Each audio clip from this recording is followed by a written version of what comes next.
To the right of we are Susan. recording. We're good. Okay, Got it. I'm going to open okay, I just disabled the waiting room, so that means that everybody should get admitted. Do I have to?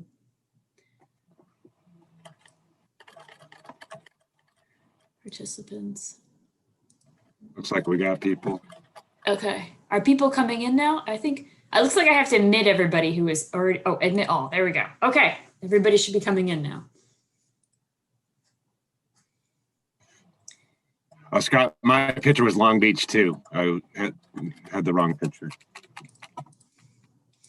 Okay, welcome everybody. We're just going to give it another minute or two before we get started.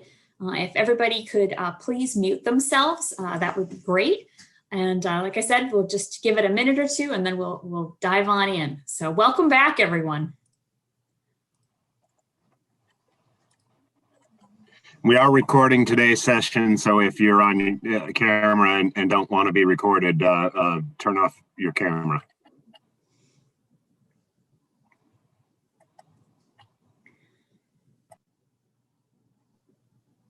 Okay, we're going to give it maybe just about 30 more seconds and then we'll get started.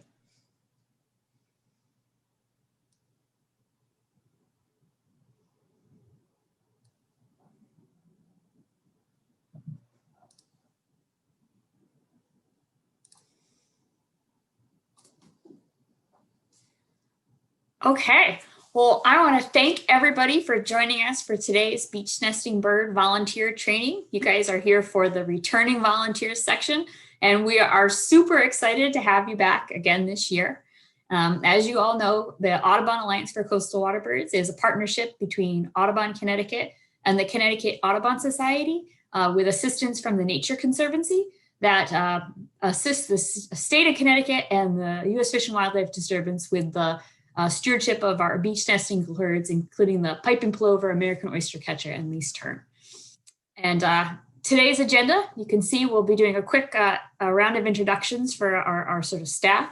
And then Laura Saucier from the state of Connecticut will be giving a refresher on the natural history of beach nesting birds. Then we'll be hearing from Scott Kroibosch, our returning volunteer coordinator of 10 years, about data reporting and scheduling. I'll give a brief update on banded birds and reporting banded birds. Laura's going to quickly talk about law enforcement and being a good witness, and then we will open up for questions. Just a few little quick notes about using Zoom. I'm pretty sure at this point everybody is well familiar with using Zoom. I think we've all been in hundreds of webinars over the last year. But at the top of your screen, you'll see the words view options. And if you click on that, you can choose to hide the video panel, which will make sure that views of other participants aren't obstructing your view of the screen. Or you can use side-by-side mode, which is another way of sort of making sure that your view of the screen isn't obstructed. And then there's also buttons for viewing a grid of participants versus viewing just the speaker. And then entering and exiting full screen mode.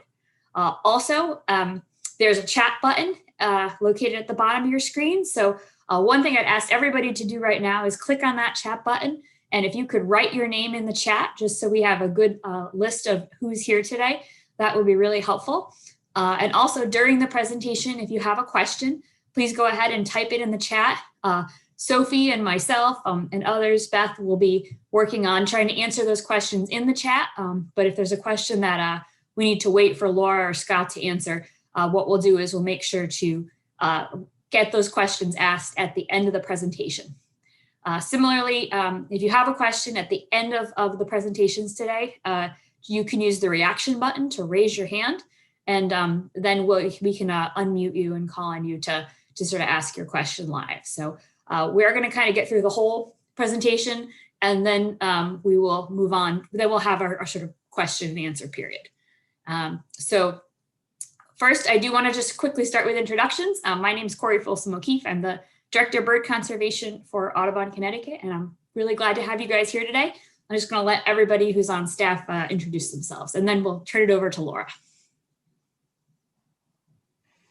Sure. This is Patrick Cummins. I'm the Executive Director for the Connecticut Audubon Society. We're a proud partner in the Audubon Alliance for Coastal Waterbirds. We're looking forward to another season. I wanted to thank all of you returning volunteers. We couldn't do it without you, and especially those of you who are Connecticut Audubon Society members as well. Thank you.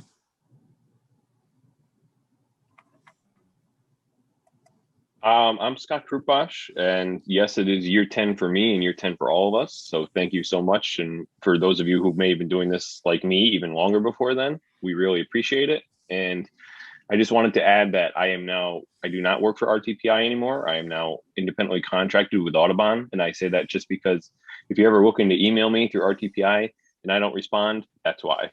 So just, if you need to contact me, just keep everything through ctwaterbirds@gmail.com, please. Thanks.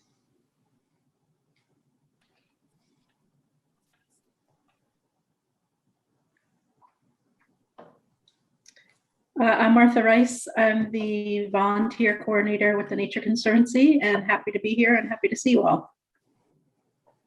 I'm Sophie Duncan. I'm a land steward with the Nature Conservancy, and I'll be helping moderate the chat today. So if you also have a question and don't want to put it in the chat or don't want to raise your hand, you can also just direct message me, and I can make sure we answer it at the end. And I'm generally stationed out in the Old Lyme area, but go all over.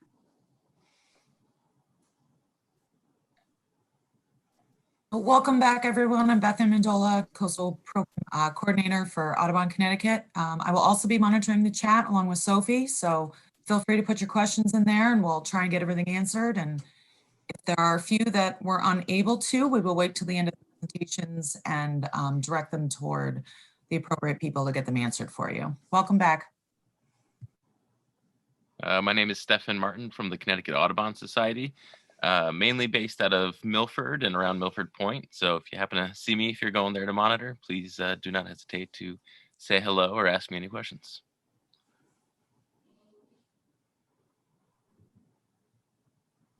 Okay, I think I'm the last of the Mohicans here. My name is Laura Saucier. I'm a wildlife biologist for the Connecticut Department of Energy and Environmental Protection. As Scott said, this is our 10th year with the Audubon Alliance.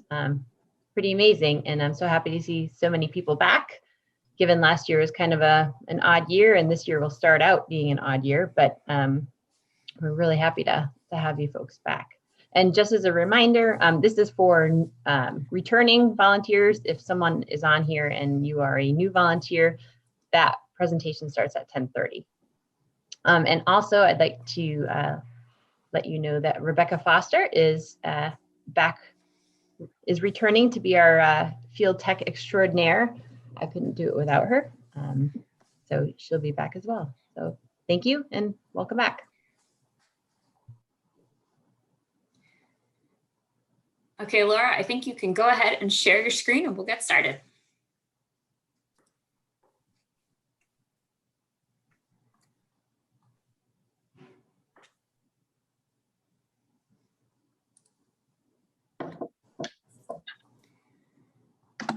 Okay. So Corey kindly already put up a, hold on for one moment. Okay. All right. So many of you on this call probably know more than I do about piping plovers and least tern. So for those of you that weren't able to join us for last year's kind of recap of 2020, I figured I'd quickly go through that in lieu of kind of banging you over the head with the piping plovers lay 4 eggs, blah, blah, blah. So certainly if you have any specific questions at the end, please let me know. So I just wanted to talk a little bit about 2020. It was a weird year, and we had some pretty poor productivity. We had 58 pairs total, which is great, but they only produced about one chick per pair, which is not so great. That's our lowest productivity since 1993. And there's a lot of things going into that. the state beaches were rocking. There were so many people at state beaches early on because we chose not to do exclosures for the first wave of nesting. We found that surprise, surprise, lots of predation.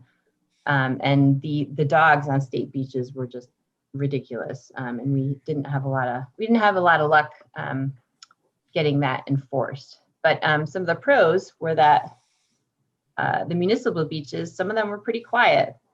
Places like Long Beach chose to limit who could access the beach. And I think that made a difference for some of those sites. And there was pretty good law enforcement and presence at municipal sites. So that was great. There's less beach raking, which is always good for chicks. There were no big fireworks events, which is always good in general. And so it was a bit of a mixed bag. So for those of you that didn't see the results from last year, this is what it looked like. So, I mean, the biggest thing here is number of pairs, number of nests, and then the overall productivity. But Campo Beach was a new site. We've never had nesting at Campo Beach since we've started monitoring. The state started intensively monitoring piping plovers back in 1984, and there's never been a pair that has settled down to nest on Campo Beach. So that's exciting. We always like to see new sites. It means that the birds are attempting to colonize new locations, which is always a good sign for increasing populations. I'll just give us a minute to digest. Harkness did great. Harkness is closed to the public, so that's great. But Sandy and Morse Points did really well. So even though it was a little disappointing, it wasn't too bad given all the craziness. And this is our graph of productivity over the years, and it's a little messy. And but what we have is for the most part pretty stable productivity overall when you kind of average it out over the years, which is good.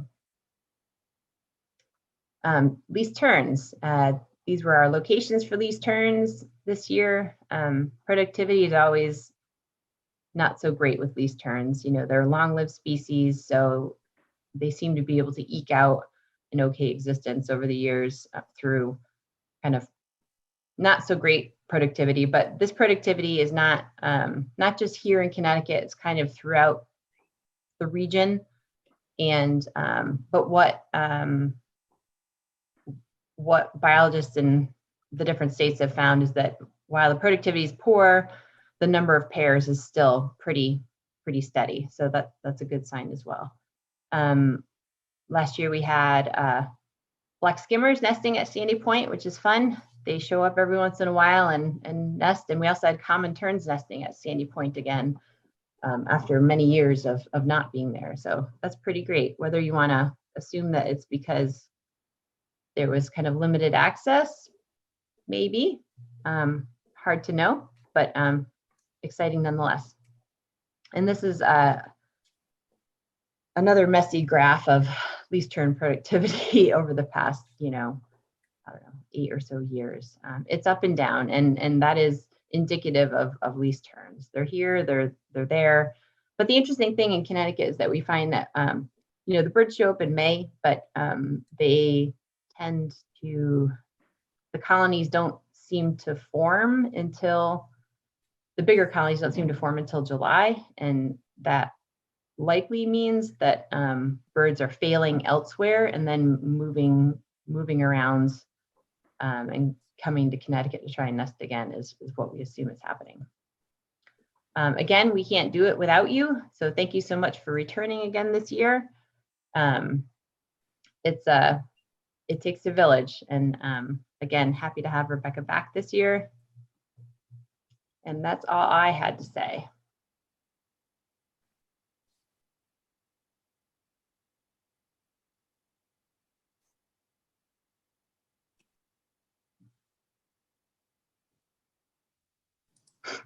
Okay, well, let's turn it over to Scott then to hear a little bit about scheduling and reporting data.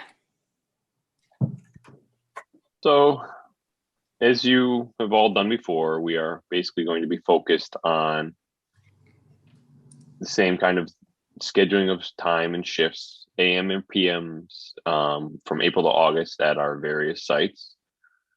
We're going to be looking at piping plovers, least terns, American oyster catchers, and common terns, and reporting problems that we see, whether it's with the birds themselves or predators, whether it's a lot of kite boarders on the beach or groups of kids running into the fencing, that sort of thing. We'll definitely try to educate beachgoers when possible, but of course, bear in mind this year is a little different, being COVID-19 again. And if you don't want to be speaking or interacting with people, that's totally fine. You don't have to. If you'd like to, from a safe distance, wearing a mask and all that sort of thing, following all our standard, well-known COVID-19 protocols, and that's fantastic. And I don't think we're going to be doing any public string fencing with all of you in the spring. I would surmise that that might change by the time we get to August, and being in the summer season, being with having levels, I'm sure that will be even much lower than right now with all the vaccinations. I would think that maybe later in the year, we might be able to ask for the public's help in taking down string fencing. But for now, all the string fencing will be done by staff. And that might be kind of slow, as you can imagine. So if there are sites that you see that haven't been done yet, it's just because we're doing it methodically, the most important, quote unquote, first, and then pushing through each area as quickly as possible. You can go ahead, Lauren. Thanks. When we just want to reemphasize, of course, the same old of volunteer conduct, that if you're going to the beach to monitor, you're going to monitor. Be having your appropriate paperwork with DEEP and your ID badge, which we will send to you through the mail. So most of you have sent me your mailing address. If you have not, please send me your mailing address. If you're planning to monitor at Sandy Morse Points, please send me your license plate and vehicle information. Please also let me know if you need a lanyard or not. If you do not need a lanyard, that's great, and we'll just be able to send you the card, so that makes it easier for DEEP and maybe quicker. If you need a lanyard, that's totally fine too, and just let me know and we'll have it sent to you. That's good. Thank you. And just remember to have binoculars, that ID badge, something to take data and notes in.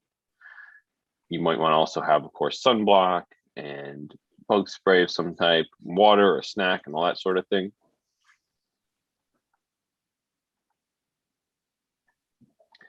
We want to make sure that, as always, we don't monitor in bad weather, whether it's 95 with 100% humidity, or we're having a lot of thunderstorms coming in during the afternoon, or early in the season if it's particularly very cold, less than 50 degrees, very windy. Good times to stay home and let the birds do their thing. And we always want to go out and record the time, beginning and end of when we survey, the date, the tidal data, any weather information, any disturbances or information pertaining to people. Once again, before you go down the beach, you want to take a look at everything from afar, so we don't get into situations where you're immediately walking on top of birds that are maybe nesting or have little chicks running around. And we have to just keep in mind that we are going to practice what we preach. If we don't want people to go into the fencing, that means we shouldn't go into the fencing. If we don't want people to be photographing the birds at point blank range, we shouldn't be doing that while we're monitoring either. Next, please. And going along with that, we want to make sure that we minimize the time we spend right near the nesting areas. So monitoring from afar, doing things that, make the birds not even think that we are there, making them not notice us, that's tremendous. If they don't see you, then you're doing a great job. And if you do find a new nest, you're going to want to tell me at ctwaterbirds@gmail.com, but also include Laura and Rebecca on the email so that they know ASAP. And we don't want to mark any nests. We just want to make notes of where it would be. Say 20 feet up from the high tide line and 10 feet to the right of this large log that's left there. Once we get to exclosures and nests that we know are complete, we know there are 4 eggs and we don't need to be counting it or checking on them. We can just make sure the parents are on them from afar. If it looks abandoned or has any kind of problem from tides or weather, just let us know that. And the same thing if you see any animal tracks or signs of, say, fish crows sitting on the exclosures nonstop. Once they get to hatching, we're just going to make sure we always tally the adults and chicks and keep chick counts, especially around some of the bigger holidays. You might see us request more of that sort of thing. But again, it's all within the mindset of prioritizing their safety at the expense of data if necessary. If we can't get an accurate count and doing so would possibly harm or disturb the chicks or the adults, then we don't want to do that. We just want to make sure we get the best numbers that we can without bothering them. And of course, we always have the process to report real disturbances and very difficult information, such as people who are, possibly going too close to the nest or have some kind of malicious intent, or there's a dog chasing a bird. Then we'll have the normal procedure of contacting cont police by following the guidelines and filling out the report and letting us know as soon as possible. And again, the education this year, if you're going to be educating from afar safely, that's fine. But just, I would also caution to bear in mind that people are very stressed. People have had a long year. People have difficult life situations in a normal time. And after all this, all the more. So we want to make sure that we are interacting in positive, uplifting, happy, cheery ways and never getting into negative or difficult situations with anyone on the beach. And if it gets into being a problem, just say, have a nice day, walk away and let us know. So again, if you have not sent me your schedule from April to August, beaches, please do. We're just getting those down immediately, basically.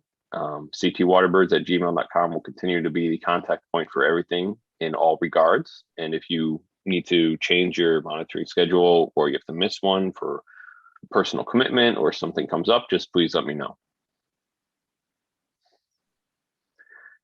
The usual locations are available from Sherwood, Pleasure Beach, Long Beach, Russian Beach, Milford Point, Silver Sands, Sandy Point and Morse Points, Griswold Point and Bluff Point. We may also have some availability now at Hammonasset just to go to the public areas of West Beach. And talking about Campo Beach earlier, we have we have Waterford Town Beach and possibly a couple other locations, again, depending on if birds nest there, that we will be looking for people to visit. Some already are. If you're already going there, great. And of course, Stratford and Milford plus West Haven and Bluff Point and Groton usually have the most birds and need the most help. Data will continue to be taken by submitting it to the online data submission form in the right-hand column of the blog at ctwaterbirds.blogspot.com. I'm sure a lot of you already have that bookmarked, which is great. Or you can send it to me directly, but it is much preferred that you use the data submission form so that it prompts you to fill out basically everything that we need to know. And if you need to, and you want to provide other information, when you go to the beach or you go to a different location that isn't on the monitoring schedule and you want to share other shorebirds and information that you have, you can do so with eBird to ctwaterbirds@gmail.com. And, if you need photos that need ID or other data and information, just let me know. You know where to find me. These are just various spots of our sites, which all of you know.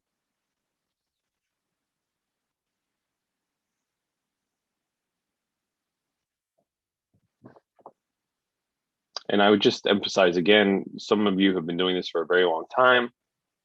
And you know that we have a number of volunteers now and monitors have increased over the years, but we really need all the help that we can get. It's very important to have full coverage of the sites because we're talking about places that need monitoring from sunrise to sunset, essentially.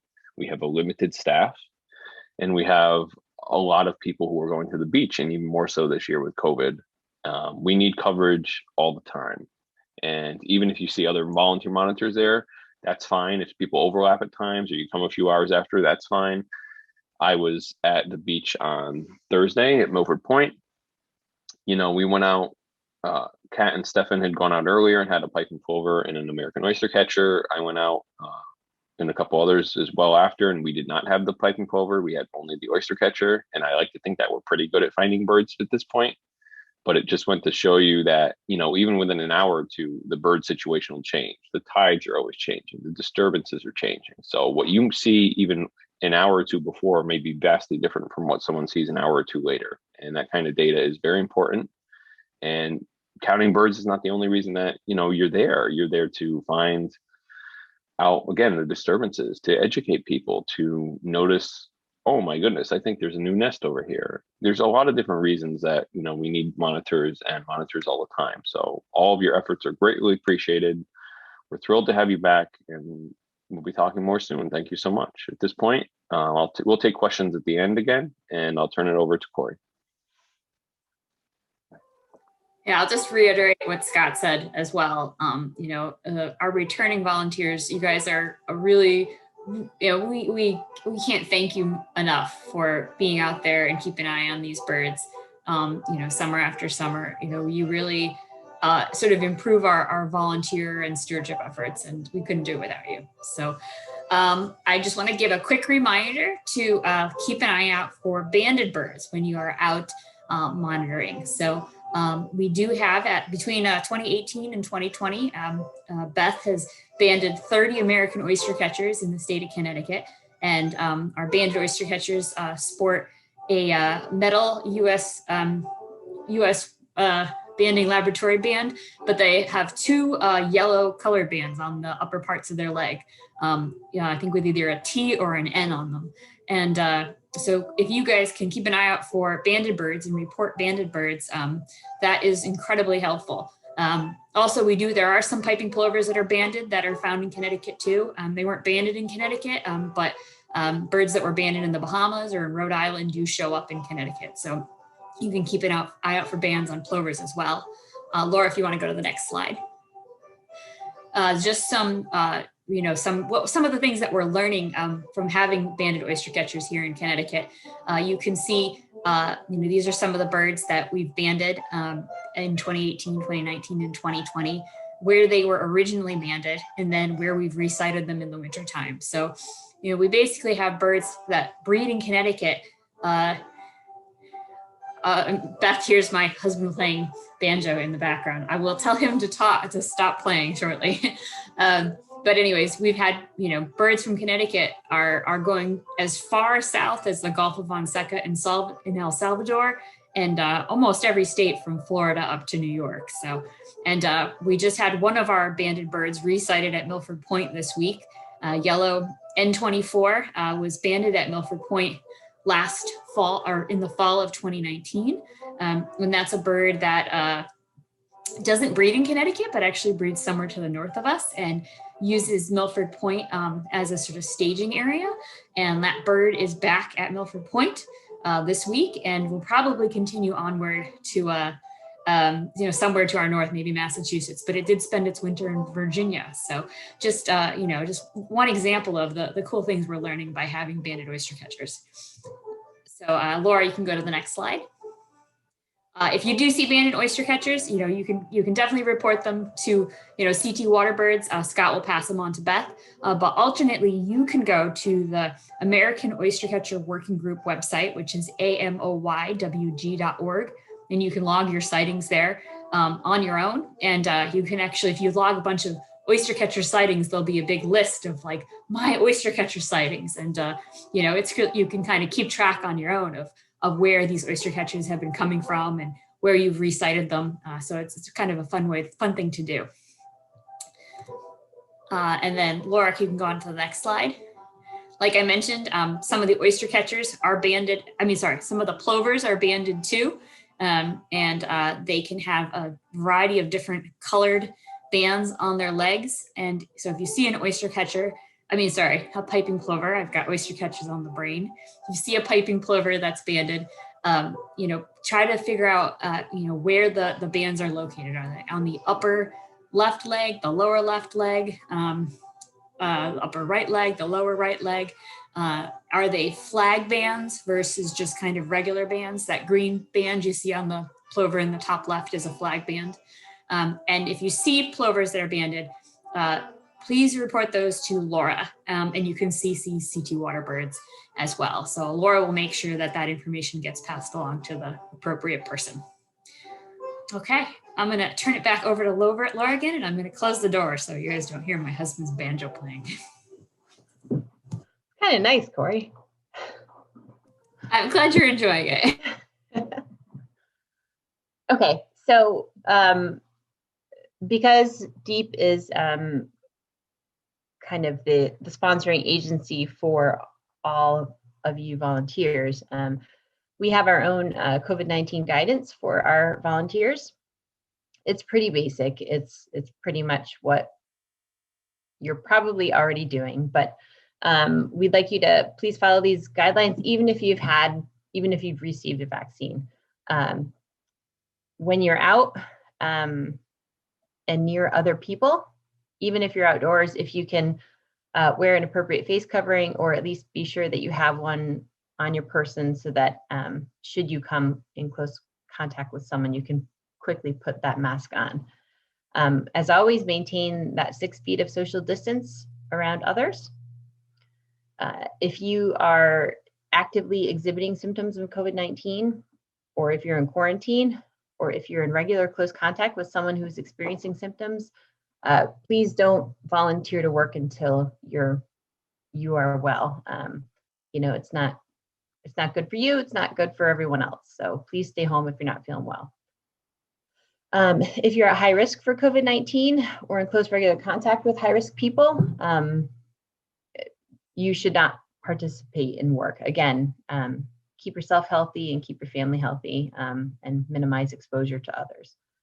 And if you are sharing equipment with anyone, please be sure that you have materials to disinfect that equipment between folks. So, all right, moving on. All right, I'm gonna move on to, NCON was not able to join us today, so you get me talking to you about being a good witness, because this is what law enforcement needs from you. As a reminder, none of us are law enforcement officials, myself included. So when you are out and monitoring, always consider your safety at all times is your highest priority. If you're in danger because you have your phone on you, call 911. If you're safe and you see something amiss, please contact DEEP law enforcement if the issue is with piping plovers or birds. If the issue is, someone's being harmed or whatnot, please be sure to, again, call 911 to get your local police. If a hostile situation arises, like Scott mentioned, people are pretty stressed out. So if and I'm assuming that people are going to, people tend to take out hostilities sometimes on the poor innocent bystanders. So should this happen to you, certainly diffuse the situation by letting the person know that you're a volunteer bird monitor. If you're not comfortable with that's fine as well. But for the most part, be sure to explain that you're observing the birds, and if they have any questions, call me. This is my office phone number here. Just as a reminder, you may relay beach regulation information, such as, closed and open areas. Basically, the cordoned off areas are closed, the string fenced areas are closed, the rest of the beach is open. You are certainly allowed to say that dogs are not permitted during the nesting season if those regulations exist. And the information that you are going to receive has all of the beach dog regulations. So whatever beach you decide to monitor at, be sure to familiarize yourself with the dog regs. Again, we'll be sending those to you. Never attempt to physically confront anyone, verbally give any commands, or demand any personal information from beachgoers. Again, we're trying to go for positive, friendly interactions, reminding people about the birds, answering questions if they have them. If people are not interested, I guess don't waste your time. And most of you know this.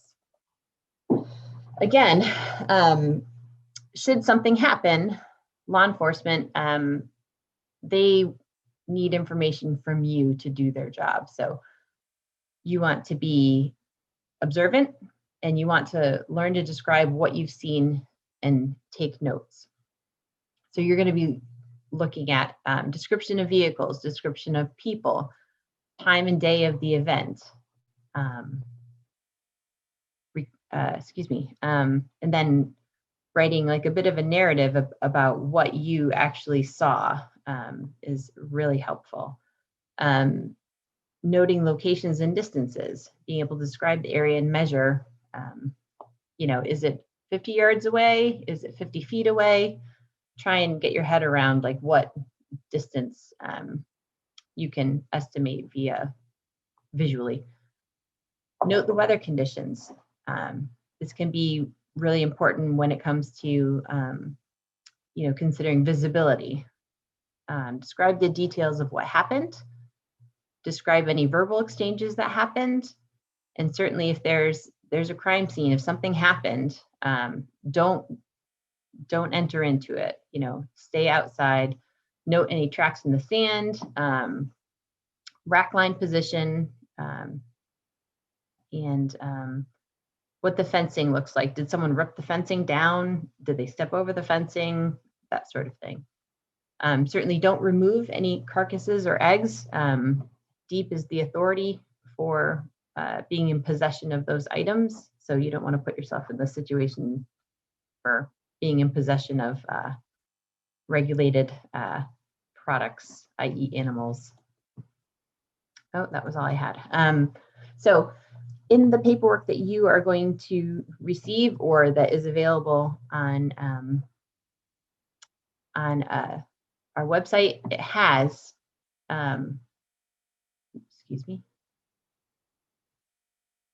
it has an actual form, an incident observation form. And all of these things that I was talking about, it prompts you to kind of describe that. So when you go out in the field, be sure to have that incident observation form, which will be included in your packet of information. It's always helpful to, should you come upon a situation, and it's always a surprise, and you'll have that form to kind of help jog your memory and record the information that is important to law enforcement to follow up. So that is all I had. And I think that's the last slide that I have. So if anyone, I'll throw it back to Corey, since she's our MC. I think we can open it up for questions now. There was one question in the chat, Laura, that I feel like maybe you'd be the most appropriate to answer. And that was a question Tom asked. He said, regarding drones, are there laws in place so far as harassment to wildlife? That's a good question. And I still don't have all the information about that. I think it's not state regulated unless I believe it's not state regulated. I think towns have to have certain ordinances in place that regulate drone activity, like where they can be used, where they can't. But again, I'm still trying to follow up on that to be sure. I know there's ordinances around airports and things like that, but when I finish collecting all that information, I will send it to Scott and he can send it to you folks for a little bit more guidance. But as far as like, oh, sorry. Sorry, I was just gonna say, the drone stuff is tricky. The FAA has a lot of laws and regulations pertaining to drones, such as whether you are a professional or a hobbyist, you cannot fly it within 5 miles of the airport, of basically any airport, without obtaining permission and notifying the airport and the tower. That is, I'm sure, very rarely done. I am guessing that the person who was flying it at Sandy was not calling the airport every time across the way in New Haven. And the same goes for anything at Long Beach or Short Beach and Stratford. And most of our locations, for better or for worse, are within 5 miles of an airport. So the tower should know at all times. Laura is correct when it comes to the rest. The state regulates bits and pieces, but it hasn't addressed a lot of this. It's very gray. Towns need to do so.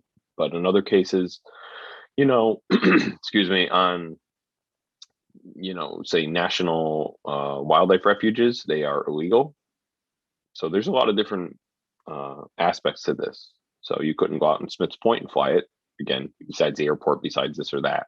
And we had an incident last year where one was flying at Short Beach and Stratford, which was not only detrimental to the birds, but it's immediately near the runways and the flight path of planes, especially that are coming into land. And we had one of our staff spoke to the police, and they were wishy-washy on it. And I called the police, and they didn't seem to care. Then I called I knew the laws, and I called the airport tower and notified the airport that this was going on and what the police had said. And the airport didn't exactly love the idea that the police just kind of hand waved this, and they did not know there was a drone flying so close. And they immediately went to the tower to try to spot it and sent security to go find it. I called the police again and told them this, and then the police suddenly cared a lot. So it's one of those, tricky situations where local police often, even if it's, benign, they just don't know the regulations and ordinances themselves, and they might need some help with that. So you want to ever, contact the tower or the police because you see a drone in the vicinity of an airport at one of our beaches, that's all you.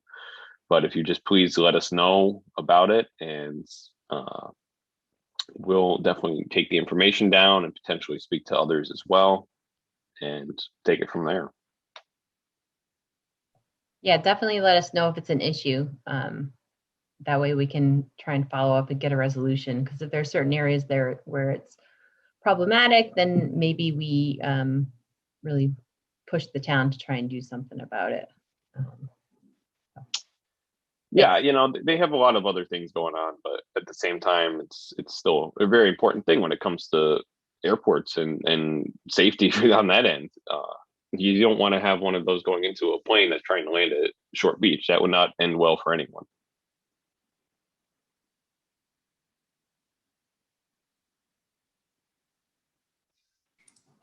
Sophie or Beth, are there other questions in the chat that you want to bring up?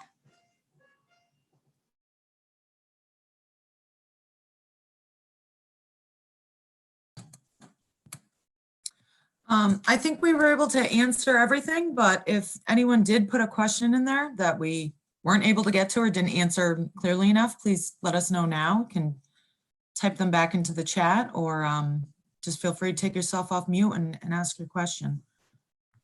There were some questions about reporting bans, but Corey, you went over that, and we also typed, email addresses and websites into the chat as well. So hopefully we got all those answered.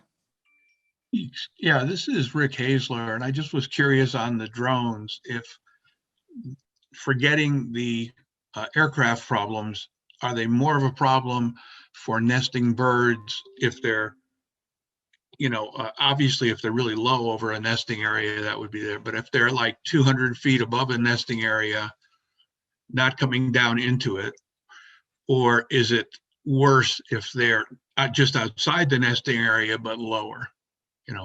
What's the priority in terms of disrupting the different birds? I think both have pitfalls, because you get into, if you're out there enough watching the piping plovers, you'll see they're looking at planes. They're looking at raptors very far away. They're really noticing a lot. They're just turning their head up occasionally and doing that little look over the shoulder. And then you get terns who might be picked up. The entire flock of terns might pick up, and the whole colony is disrupted just because one drone comes up even at 500 feet overhead. They're going to see it and they're going to note it and pick up. So depending on the species, the time, the conditions, and all the rest, it can be a problem for everything at any distance. Yeah, I had a wildlife rehabber say that she had a tern come in with lacerations that they attributed to a drone. So yeah, I think behavior of the bird is what we have to watch for. Thank you. So I guess I just want to add to, there was a drone at Cabo Beach that was very high up, but the oyster catcher did take off and chase after the drone for almost a mile that I could see. So I think that the distance is, it does, if it's up higher, it's not going to disturb, the colony nesters like the terns, but you can watch the birds, and even if it is up high, they still look up for aerial predators. So it's still causing a disturbance, even if the birds aren't flying or taking off. There's one question that just went in. So I guess if Laura and everybody else wants to weigh in about at Long Beach, what about people passing to Pleasure Beach area with their dogs? And from my understanding, there are no dogs allowed at Long Beach. So if they are with a dog and saying they're going to Pleasure Beach, it is still not allowed. Corey or Laura, is Pleasure Beach close to? Yeah. Yeah. Pleasure Beach is no dogs are allowed at Pleasure Beach. And you can't use a justification of I parked in Stratford and I'm doing illegal things, leaving Stratford or going against Stratford ordinances and then taking it somewhere else either. Just because you are sitting in the parking lot, well, your car is parked where there's no dogs, allowed, and then you walk through this area and then you did this and that. So just because you're below the high tide line somewhere, that doesn't mean you're magically now free from that burden. One thing I wanted to touch on is photography too, because last year we had a tremendous problem with that, and we will, I'm sure, undoubtedly have the same problems this year.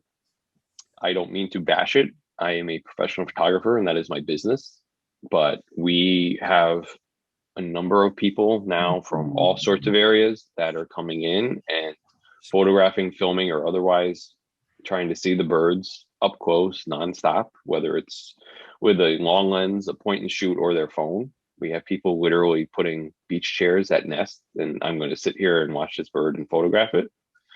And that sort of thing just can't happen. And we need to continually try to educate people on why that's very harmful to the birds. And what we need to do as well is, when we go out there, like I said, we need to make sure we are showing people what to do and what not to do ourselves. I went out to Milford Point the other day because I wanted to take some pictures because the birds are only coming in now. They're not nesting. There's no young. It's not disturbing to them, but in a month or two, it will be. And we really, even as staff who have done this forever, we really try not to go photograph the birds during the critical nesting season at all, because we don't want to be that disturbance either. We're not any more special or any more different than any other people who are trying to do so. And we can cause the same disturbances. So I want to caution everyone in what we're doing. And I want to just please ask you all to, let us know a lot if you, all the information you can, if you see that going on a lot at one of your beaches, because we want to make sure that we're cautioning people and keeping them away from, kind of just parking themselves there or following these birds around nonstop to photograph them. They're cute and they're fun and the nests look great and all that sort of thing, but it's really detrimental.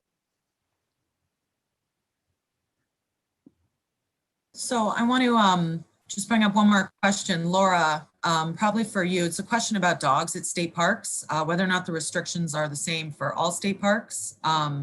Question is now at Bluff and Mumford, there's been a lot of dogs. That is, the dog restriction doesn't start till, is it April? So I'll let you continue. Yeah, the parks have different regulations depending on the park. But for the parks with beaches, it tends to be a dog ban from April 1st to October 1st. So there shouldn't be dogs on the beach from April 1st to October 1st in state parks. That said, Silver Sand State Park, which is in the town of Milford, that also has the double regulation of Milford doesn't want dogs on their beaches at all.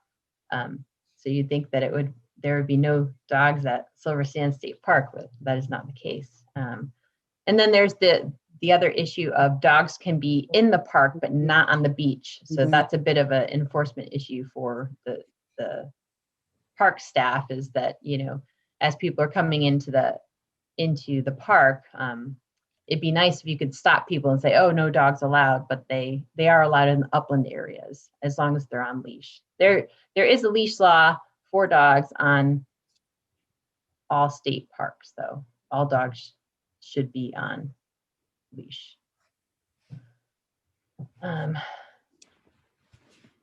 Yeah. Okay, there's another question about fencing and numbering posts. I kind of feel like this one, you know, for Laura and maybe I guess Rebecca, because Rebecca is the one that will be numbering our posts. I'm not sure what Rick is referring to. I know Rebecca usually numbers them just to make it easier when we're distinguishing plover pairs. So I don't know if Laura, you want to add anything or? Yeah, we try and do that. Sometimes it gets a little confusing, like if we number the posts and then we have to move fencing around. So we will try and number posts, especially in areas where there's long stretches of string fencing where it's hard to kind of describe where you are. Having a number helps. But just know that take that in context. Look, you know, on either side of the post you're looking at, and be sure that it is numbered properly, because we do steal posts from here and there as the birds move around and we're following them by putting fencing up around them. We may need to take posts that are numbered, and so don't be fooled by the number, but use it if it makes sense.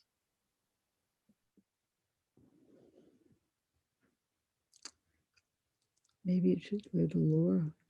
There was just one more question about the, you know, Stratford dog warden not being responsive. I must say we've had problems with that in the past. They seem to be getting a little better.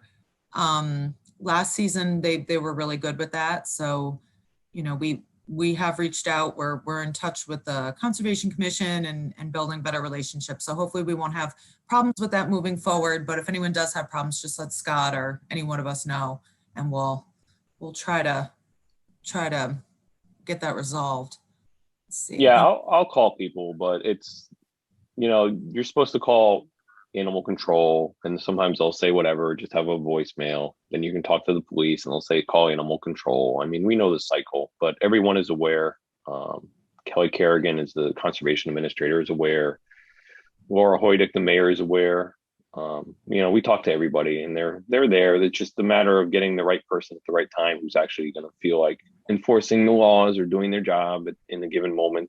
You know, and I realize again, people have a lot of other responsibilities, but they were better. And I was speaking last year to the people who were, you know, manning the attendance, because they were having to enforce Stratford residents only very often. And I was able to, you know, at times speak to them and say, hey, you know, when these people are coming through, they're not supposed to have a dog.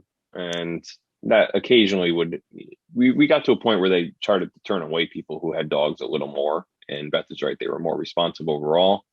So we'll keep on that. But just everywhere, you know, everybody, the more of you who are calling these numbers and talking to these local officers who are telling us about it, it helps, because, you know, the more noise of the crowd that gets into these towns and cities, the more they're going to feel like they have to live up to the obligations of the law and enforce it.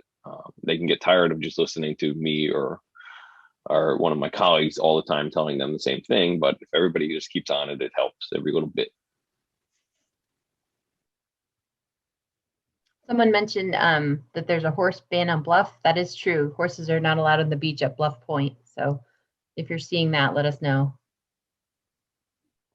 And then Laura, there's another one in there about numbering the posts, the nests. Is it attracting photographers?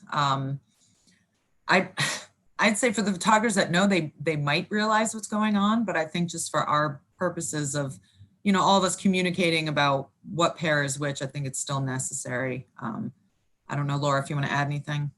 No, I agree with you, Beth. I don't know if it is an issue or not, but yeah, I think having those numbers attached to the post kind of helps us all.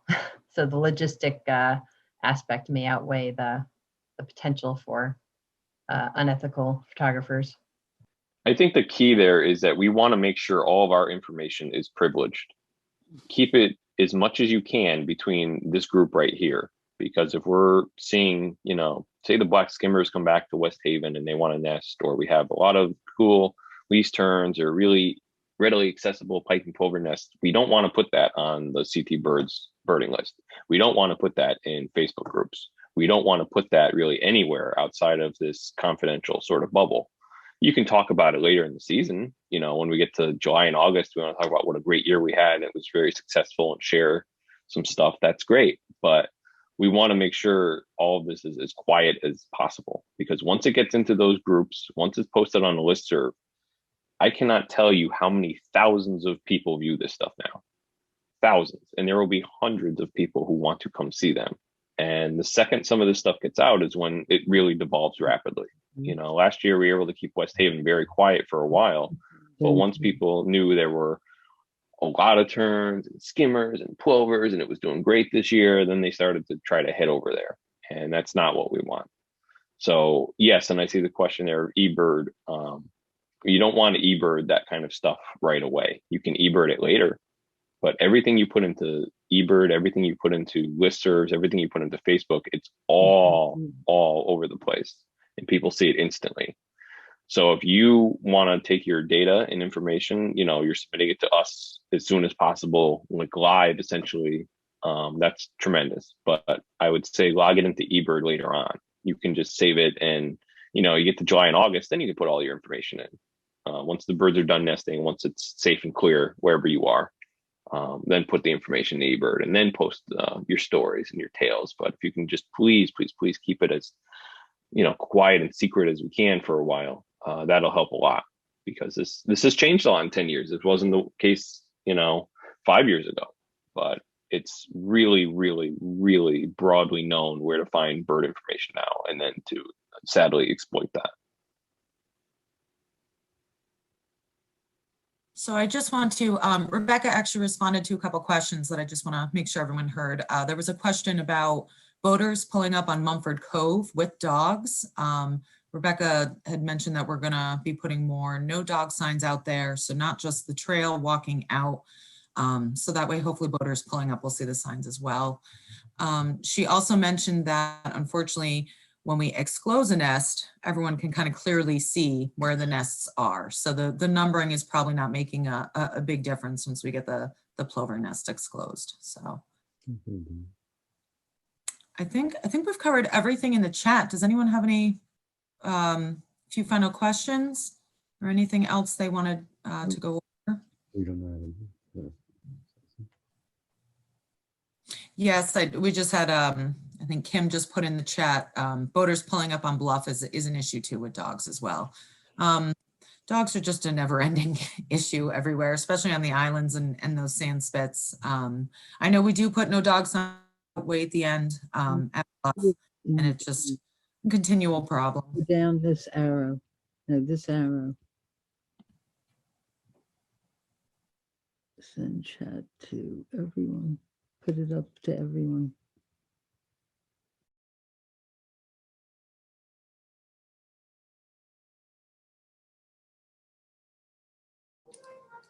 Okay, I know one person had a question, sort of asked if there were some pictures of sort of chicks versus juvenile or fledgling birds.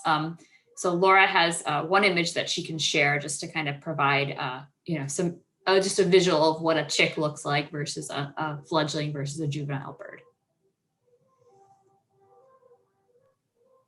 All right, bear with me for a second.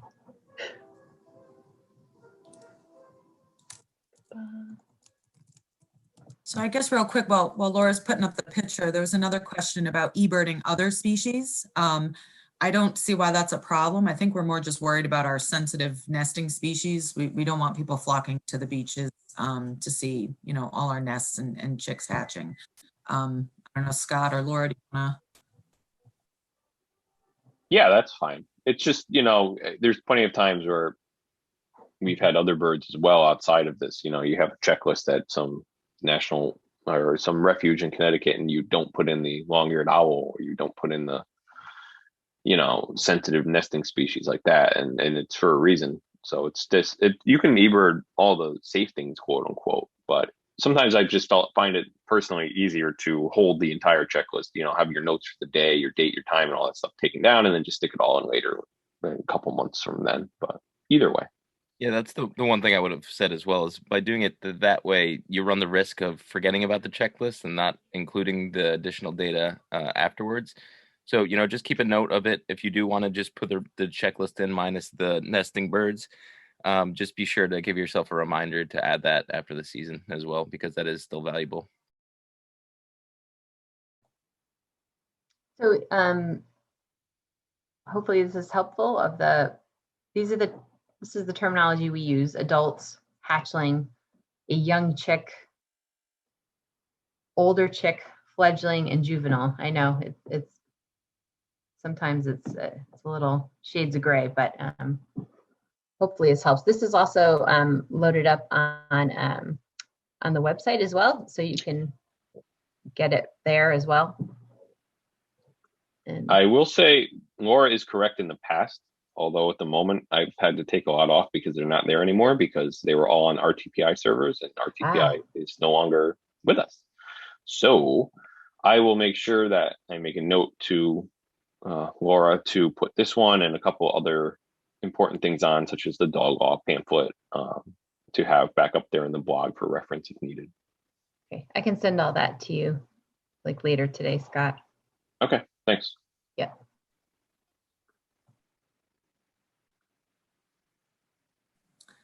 So Scott, I don't know if you can see this message in the chat. Maybe you would want to speak to that. They're asking The last one?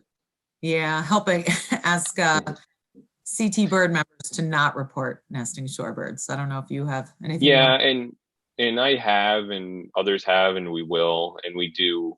I'm not in those Facebook groups anymore because I like to have some measure of sanity in my life. But we have asked many times for people to not report nesting birds and not report sensitive species, and you can guess how many times that is ignored continuously. So I'll certainly ask again as we get into the season and post on, ABA, and we can have more posts via CT birds or CT water birds on AAfCW channels, and we'll put that up.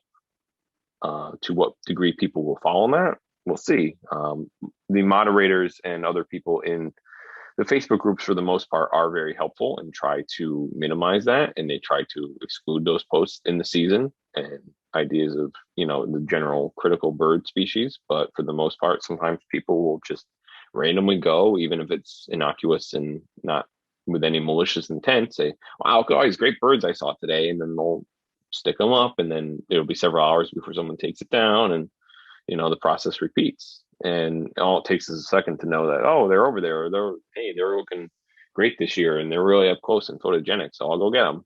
But it's just, to some degree, you would hope it would be some kind of a personal, ethical responsibility that people would feel as birders or photographers or otherwise, and some just don't. And we'll work on that, and we'll try, and we're going to keep trying to fine tune our messaging, and that's on us to do a better job of how to explain why this is detrimental.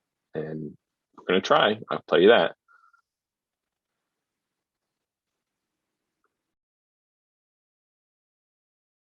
So there was a question about the brochures you just put up, Laura.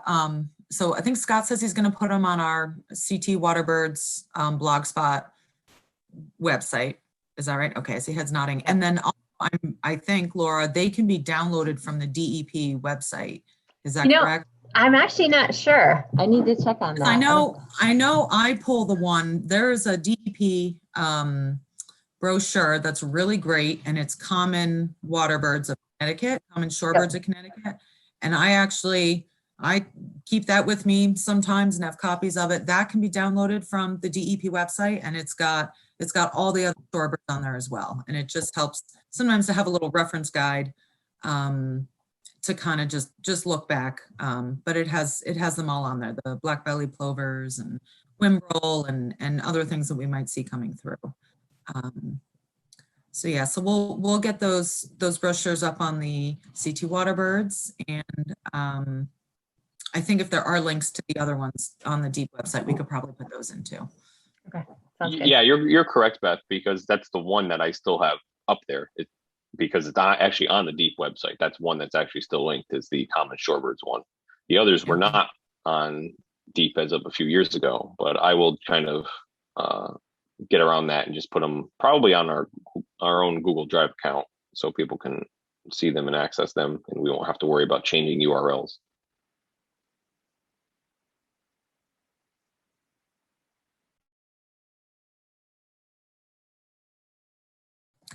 So there's another question about the reporting form, about all the stages. So I think what we're, Laura, and definitely comment on this, we have these young chicks, older chicks, we kind of want to know hatchling or chick is kind of the same. And then the real kind of important stage is going from chick to a fledgling. Once the bird is fledged, we consider that a successful nest. And definitely keeping eyes on them and keeping track of them to determine, when after a fledgling, when they've, finally get old enough to be considered a juvenile. But yeah, I don't think the reporting form, I can't quite remember, but we have hatchling, fledgling, and juvenile essentially, and that's fine for the reporting purposes in general because it can be hard to get the specific level. But again, you can always certainly add in the comments and the notes more specifically. Well, this hatchling is only 2 days old. Or this one's an older chick who's getting near fledging but not quite yet, and that's always helpful too. Yeah, I can go into the form too and just, where it says number of hatchlings, just put in parentheses, hatchlings, young chicks and older chicks, just to make it clear to people. Yeah, it does help. I know when Rebecca is sorting through either during the season but even towards the end, sorting through, figuring out whose chicks belong to which pair. Those descriptors do help quite a bit. It helps us kind of understand, again, whose chicks are whose. So it is helpful. So if you can certainly master and utilize that terminology, it's helpful to us. And it goes in order from essentially hatchling, which is newly emerged, just a couple days old. A chick, 2 days to 2 weeks. An older chick, 2 weeks to 4 weeks. And, around 4 weeks is when they fledge, which we'd call a fledgling. And then a juvenile would be older than, several weeks. And essentially is for all intents and purposes an adult without, the same look. But they can behave and move the same way and be the same way. So for our purposes, we've always just kind of kept it general without getting too crazy specific. Of hatchling is from when they are born to when they are fledging. And a fledgling can, do a little bit of flying, can get around, might not be in the best shape to do it all for a couple weeks. And then a juvenile is going to be essentially, like I said, an adult without being an adult.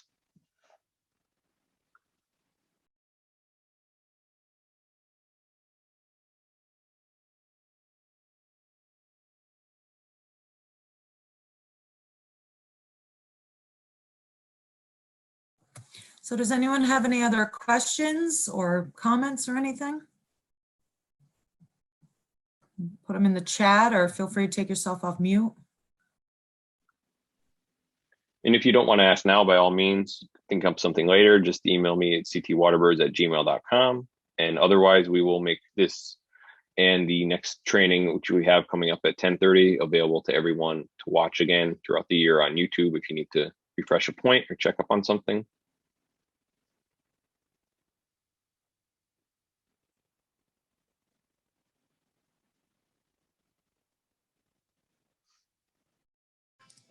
Okay, we want to just thank everybody for joining us today. It's great to see so many familiar names and faces. And we're, like I said, we're so excited to have your help again this season. So thank you in advance. Thank you for the opportunity to help out. Thank you. Thanks, everybody. And it's good to see you. And we'll see you throughout the season, hopefully a little more in person as we get to later part this year. But we'll talk soon. Thanks. Thank you, everybody.